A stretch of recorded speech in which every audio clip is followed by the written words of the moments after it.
theory? Well, simply put, a cell is a living thing, but not just any living thing. Cell theory has three main parts. Number one, all living things have one or more cells in them. You have a cell in you. Actually, you have closer to 40 trillion cells in you. Yes, cells are very tiny, so big organisms like us have a lot of cells. Okay, what's the second part? A cell is the basic unit of structure and organization of organisms. Or basically, there is no smaller structure in cell. Cells are not made of many these or many that's. I mean, they have a bit of smaller structures, but just like subatomic particles, which we discussed in an earlier video, there are many different subatomic particles in an atom. Similarly, there are many different parts of the cell or organelles. You can't say this organelle makes up the entire cell. So a cell is really the basic unit of structure. Okay, finally, let's go on to the third part of cell theory. Except for the origin cell, which we discussed in our last episode, all cells come from another pre-existing cell. Basically, cells divide, they replicate, they make more of themselves. So a cell comes from a previous cell. Just like every person comes from two other people, their parents. And they come from two more people, your grandparents, and so on. Okay, now, we know all of this as cell theory. But how did this get to be? Well, let's rewind time to see what happens when cell theory is first discovered. It all begins with Antonie von Leeuwenhoek. Yes, I finally figured out how to pronounce his name, ladies and gentlemen. Finally! Okay, so first, let me just clear up some confusion. In previous videos, I said that Leeuwenhoek invented the microscope. That may have not been true. There are a bunch of other people who were playing around with microscope technologies at the time. A bunch of people. These included Newton, Hooke, and the most popular of them, Zacharias Janssen.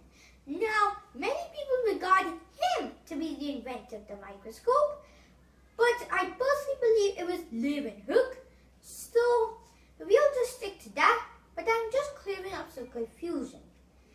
Anywho, Leeuwenhoek had invented the microscope, and he was looking at all sorts of things. Then he decided to look at his teeth. Now, back then, no one washed their teeth. So when he looked at his teeth, there were loads of bacteria. But he didn't call them bacteria. He called them animalcules because they looked like little animals to him. Now, Leeuwenhoek was also in correspondence with another scientist in England, Robert Hooke.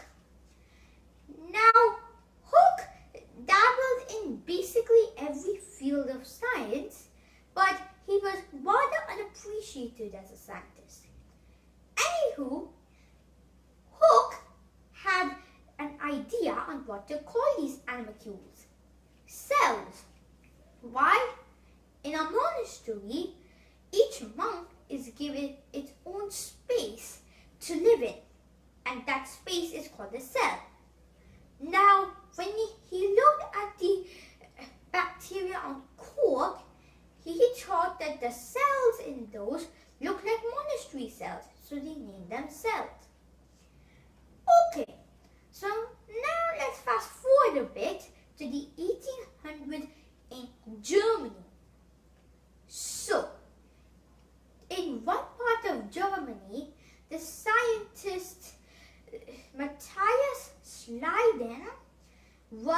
looking at a bunch of plants. He realized all plants were made of cells. On the other part of Germany, the scientist Theodor Schwann was looking at animals. He realized all animals were made of cells too.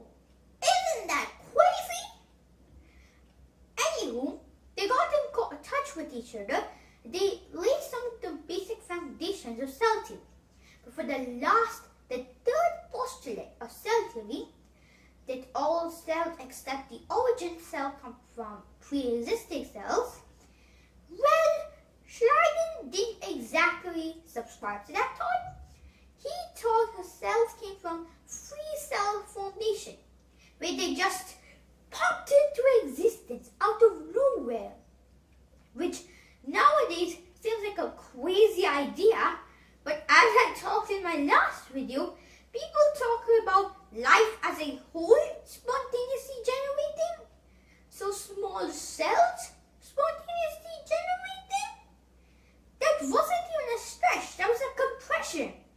If that even makes any sense to you.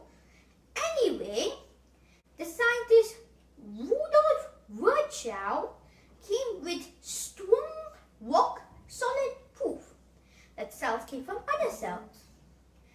And this research, where did it come from?